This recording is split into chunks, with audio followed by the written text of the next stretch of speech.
معزز سامعین و مشاہدین، اللہ کے نبی صلی اللہ علیہ وسلم فرماتے ہیں عجبا لامر المؤمن، مومن کے معاملے پر تعجب ہوتا ہے، عجیب ہے مومن کا معاملہ، ان امرہ کلہ خیر،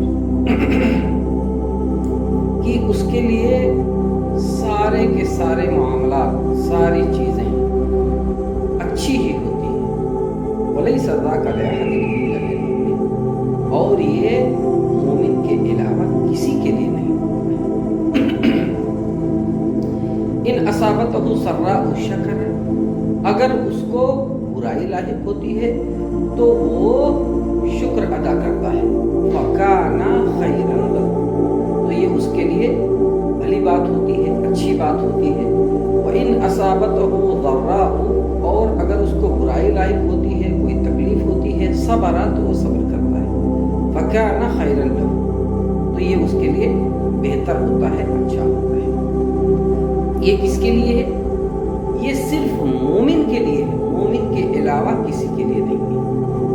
لہذا سب سے پہلے نمبر پہ ہمیں اور آپ کو پکا اور سچا مومن بننا چاہیے۔ یہ نہیں مسلمان نام رکھ لیا اور کافی ہو گیا، بلکہ مومن بنیے، اللہ اور اس کے رسول کی اطاعت کیجیے۔ تو مومن کے لیے بہت سارے خصوصیات ہیں، ان میں سے کچھ خصوصیت کو یہاں ذکر کیا گیا ہے، کچھ کیا، اس میں تمام چیزیں شامل ہیں۔ وہ کیسے؟ وہ اس طرح سے کہ آدمی کو کوئی بھی لابھ ملے، کوئی بھی بھلائی ملے، کوئی بھی فائدہ ہو، کوئی بھی خوشی ہو، تو اس پہ مومن آدمی اللہ کا شکر ادا کرتا ہے۔ کیسے؟ جیسے ابھی ذی الحجہ کا مہینہ چل رہا ہے، اور ذی الحجہ کے مہینے میں ہم اور آپ ظاہر سی بات ہے قربانی کرتے ہیں، اور قربانی کرنا بھی اللہ کا شکر ادا کرنا ہے۔ جس کو اللہ تبارک و تعالی نے نوازا ہے، وہ اللہ کے اس انعام، اللہ کے اس احسان کے بدلے اللہ کے شکر کے طور پہ قربانی کرتا ہے۔ ہاں اگر ریاکاری ہو نیت میں تو وہ اور بات ہے۔ اور اللہ تبارک و تعالی نے جس کو نوازا تھا لیکن اس سال اس کے پاس کچھ نہیں ہے، اس کا جو بزنس تھا اس میں گھاٹا ہو گیا، وغیرہ وغیرہ، تو مومن آدمی اگر ہوتا ہے جزا فضا نہیں کرتا، اللہ نے ایسا کر دیا، ویسا کر دیا، سارا گھاٹا کرا دیا، ہم جو ہے قربانی کرنے کے لائق نہیں، بلکہ وہ اللہ تبارک و تعالی کے اس تقدیر پر صبر کرتا ہے، اور جب صبر کرتا ہے تو اللہ تبارک و تعالی نہ جانے اس کو کتنا بدلہ دے گا، کتنا جزا دے گا، کتنا ثواب دے گا، یہ کسی کو پتہ نہیں ہے۔ لہذا ہمیں اور آپ کو چاہیے کہ اگر اللہ تبارک و تعالی نے ہمیں قربانی کرنے کی حیثیت دی ہے تو ہم قربانی ضرور کریں، کیونکہ اللہ تبارک و تعالی جب کسی کو کوئی نعمت دیتا ہے تو اس کا اثر اس پہ دیکھنا چاہتا ہے۔ یہ نہیں آپ کے پاس پیسے ہیں لیکن آپ قربانی نہیں کر رہے ہو، یا تو کنجوسی کی وجہ سے، یا تو آپ کے غیر مسلم دوست ہیں، ان کی دلجوئی کے لیے آپ اپنے دھرم کو، اپنے مذہب کو چھوڑ دو گے، اس کے انشٹھان کو چھوڑ دو گے۔ وہ لوگ تو نہیں چھوڑتے، وہ لوگ آپ دیکھو گے کہ ہر جگہ ہم لوگ ٹوپی لگانے میں، یا ہماری جو داڑھی رکھنا ہے، داڑھی رکھنے کو اس وجہ سے مایوس سمجھتے ہیں کہ ہمارے جو ہندو دوست ہوں گے کیا کہیں گے۔ اپنے دوست کو دیکھو نا، وہ ٹیکا لگا کے دندراتا ہوا ہر جگہ پھرتا رہتا ہے، آپ کے گھر آتا ہے، ہر جگہ جاتا ہے، آپ کے ساتھ ملتا ہے، وہ اپنے انشٹھان کو تو نہیں چھوڑتا، آپ کیوں چھوڑتے؟ آپ کا وہ دوست ہے، اسی طریقے کا دوست ہوتا ہے۔ لہذا آپ بھی اپنے شعیرے کو زندہ رکھو، کسی کے لیے اپنے دھرم کو نہ چھوڑو، نہ ہی کنجوسی کے لیے اور نہ ہی کسی اپنے غیر مسلم دوست کے لیے۔ اور اگر آپ کو اللہ تبارک و تعالی نے نہیں دیا ہے یا دے کر کے چھین دیا ہے تو صبر کرو. اللہ تبارک و تعالی ہر ایک کو آزماتا ہے. ہو سکتا ہے یہ آپ کی آزمائش ہو, لہذا آپ صبر کریں. ہو سکتا ہے جتنا قربانی کرنے میں آپ کو ثواب ملے گا اس سے کہیں زیادہ اللہ تبارک تعالیٰ آپ کو ثواب دے دے. جزا فضا مت کرو